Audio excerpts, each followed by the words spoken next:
Hi అండి, అందరూ ఎలా ఉన్నారు? ఇవాళ సాటర్డే అండి.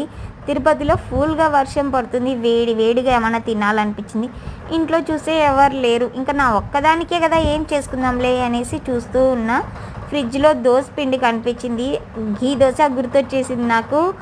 ఇంకా పల్లీలు శనగకాయ పప్పులు తీసుకెళ్ళి పచ్చడి వేసుకొని కొద్దిగా దోశ పిండి తీసుకొని దోశ వేసాను. దోశ మీద నెయ్యి వేసి కాల్చాను.